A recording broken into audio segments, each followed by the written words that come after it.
В мире, где надежда казалась потерянной, неожиданный герой покажет, что второй шанс может привести к удивительным событиям.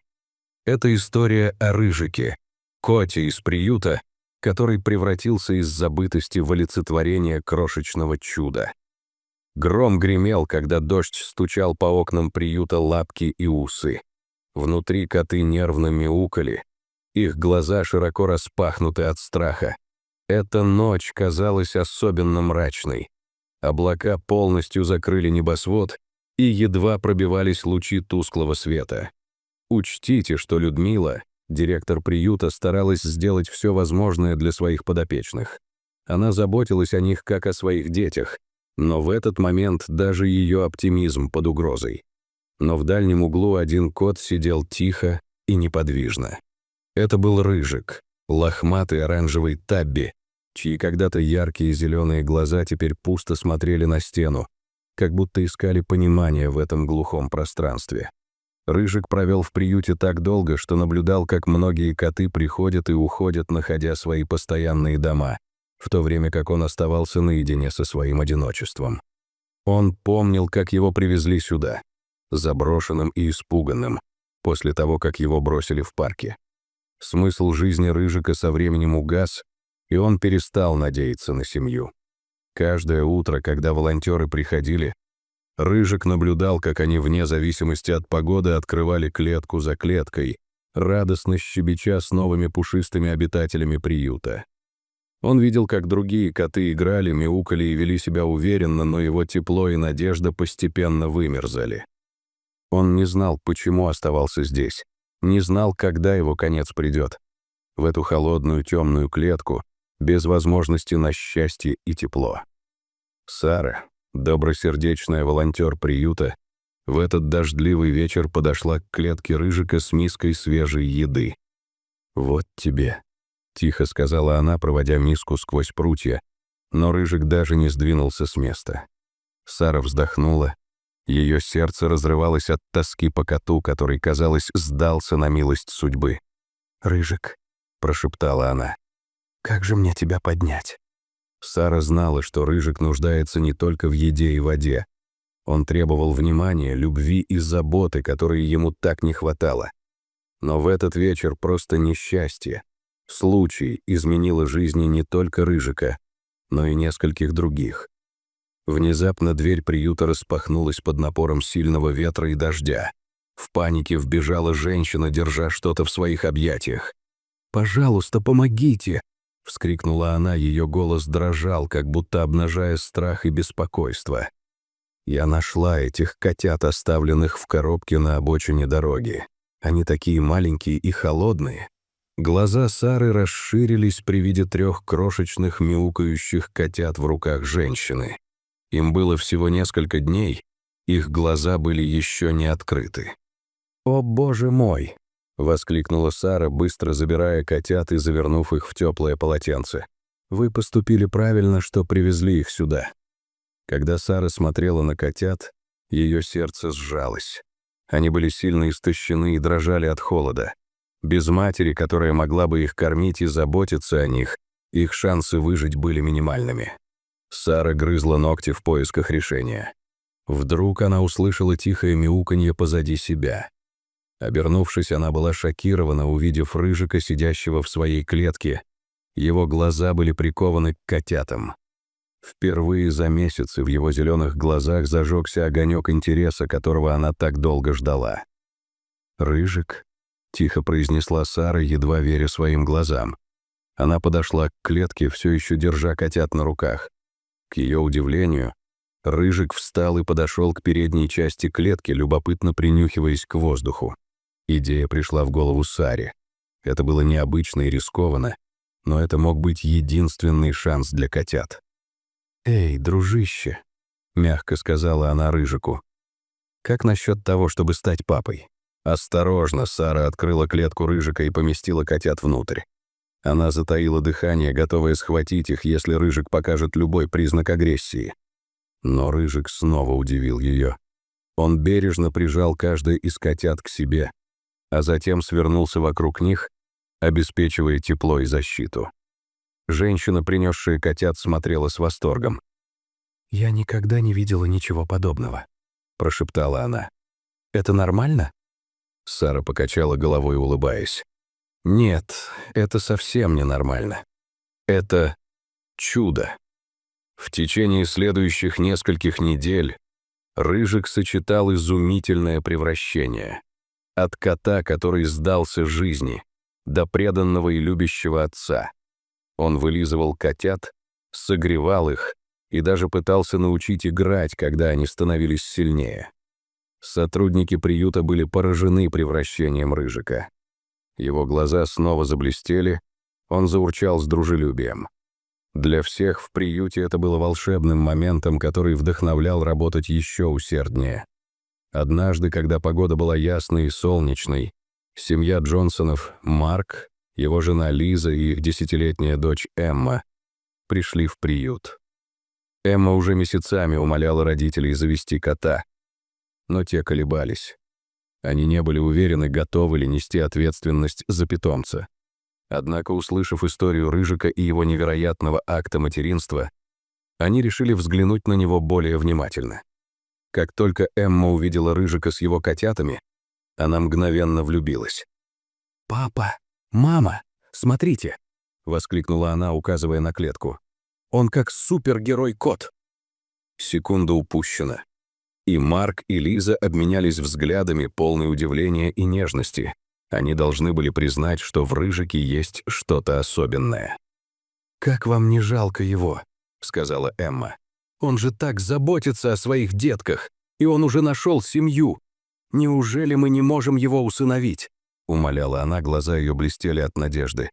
Как оказалось, на самом деле в Рыжике было много важного, что задерживало их. Они смотрели, как Рыжик нежно вылизывает одного из своих котят, и это действовало на них как магические зелья. «Ну», — сказал Марк, медленно размышляя, — «я думаю, что один лишний кот — это стоит того, чтобы попробовать. Лиза, можешь поговорить с Людмилой о процессе усыновления?» Радость заполнила Эмму, и она закричала. «Правда? О, спасибо, спасибо, спасибо! Я обещаю заботиться о Рыжике и его котятах». Марк заполнил документы на усыновление, пока Сара и Людмила объясняли политику и процедуры усыновления приюта. Семья прошла краткое собеседование, чтобы убедиться, что они понимают ответственность за содержание домашних животных. После завершения процесса усыновления семья Джонсонов увезла своих новых пушистых членов семьи домой. Рыжик и его котята прекрасно устроились в новом доме с Джонсоном. Семья подготовила уютный уголок в гостиной с лежанками, когтеточками и множеством игрушек. Все сделано с знанием и любовью. В первое утро в новом доме Рыжик с осторожностью стал исследовать пространство, обнюхивая каждый уголок и каждый новый предмет. Первым, на что он обратил внимание, были игрушки. Неподалеку от него лежал мячик с маленькими колокольчиками внутри. Рыжик внимательно пригляделся к нему и, вдохновленный, стал толкать мячик лапой. К его удивлению, котята, увидев его забавление, стали быстро подбегать к нему и бросаться на него, пытаясь поймать. Эмма была настоящим светом для Рыжика и его малышей. Она провела много времени, играя с ними, предоставляя им возможность растянуть свои лапки и погоняться друг за другом. Когда ничего не должно было сдерживать их, веселые крики и радостное лихо наполняли дом. Прошло всего несколько дней, и Эмма каждое утро вставала рано, чтобы позаботиться о котятах и Рыжике, зная, что они нуждаются в ней. Она наполняла миски водой и тщательно следила за тем, чтобы с вечера были готовы корм для всех. Время шло, и котята становились все более уверенными в себе. Усы становились преданным компаньоном Марка во время его ночной работы, всегда сидя рядом, словно охраняя. Носки успокаивали Лизу после трудных рабочих дней, как будто они чувствовали ее усталость. А манжеты? Они держали всех в смехе своими бесконечными проделками, бегая по всему дому, прыгнув на столы и прискакнув к подоконнику, чтобы наблюдать за тем, что происходит за окном. Несмотря на то, что Рыжик находился в безопасности и спокойствии, за пределами этого теплого дома нарастала новая проблема. 5 свор кочевых собак начали создавать неприятности, опрокидывая мусорные контейнеры и пугая людей, особенно детей и мелких домашних животных. Сообщество было в напряжении, не зная, как справиться с нарастающей угрозой. Люди даже начинали ограничивать время, проводимое на улице, опасаясь за безопасность своих любимцев. Однажды солнечным днем Марк решил вывести Рыжика на прогулку к местному пруду, надеясь, что они смогут насладиться спокойствием природы. Это было время для них, чтобы сбежать от повседневных забот. Однако, когда они подошли к воде, эта идиллия была разрушена внезапным появлением группы собак, которые начали громко лаять и угрожающе рычать. Рыжик, почувствовав опасность, вжался в землю, его шерсть встала дыбом, и он медленно стал отступать, пока его лапы не коснулись металлической ограды пруда. Собаки, закрывая их, приближались с глухими рычанием. Сердце Марка забилось быстрее, когда он пытался защитить Рыжика. Но скоро он понял, что давление этих собак слишком велико, и хоть он и пытался сделать все возможное, его усилия направлялись все в пустоту. Время изменилось, когда он увидел пластиковую бутылку с водой рядом с ним. В панике он схватил бутылку и плеснул из нее воду на собирающиеся к ним собачьи стаи, создавая мгновенное отвлечение. Собаки, отпрянув от света, создаваемого брызгами, отвлеклись, и это дало Марку возможность взять Рыжика на руки. Пользуясь моментом, он быстро отошел назад к безопасности, ощущая поднявшуюся напряженность из-за произошедшего. Марк, все еще находясь в шоке, осознал, что проблема с собаками-бездомышами становилась все более серьезной, чем кто-либо мог предположить. Вернувшись домой, он не мог избавиться от ощущения, что нужно что-то делать. Он организовал встречу местного сообщества для обсуждения этой проблемы, убеждая людей прийти и обсудить, как помочь всем. Когда собрание собрало людей из округа в местном центре, сейчас напряженность нарастала. Соседи спорили о том, что делать. Некоторые хотели немедленно избавиться от собак, тестируя границы морали и доброты, в то время, когда другие умоляли о более гуманном решении. Марк не собирался упускать это время. «Как насчет того, чтобы обратиться к местным службам по контролю за животными?» – предложил он. «Они могут знать, кому принадлежат эти собаки, и могут решить ситуацию профессионально». Сообщество согласилось с его предложением. После встречи Марк и группа обеспокоенных соседей обратились в местные службы контроля за животными. Они объяснили ситуацию и предоставили детальные отчеты о недавних инцидентах, включая близкое столкновение Марка с собаками у пруда. Офицеры по контролю за животными встревоженно отреагировали на серьезность проблемы и согласились увеличить свое присутствие в районе. Они разработали график регулярных патрулей с обновленной задачей – сосредоточить внимание на районе, где собаки появляются наиболее часто. Сообщество также оказывало помощь, создав программу соседского наблюдения, где жители сообщали о сайтингс собак или инцидентах через выделенную горячую линию. Марк чувствовал, что они наконец сделали что-то значимое, и попробовал окунуться в те светлые моменты, которые когда-то принесли ему радость. В течение следующих нескольких недель офицеры по контролю за животными проводили тщательные расследования.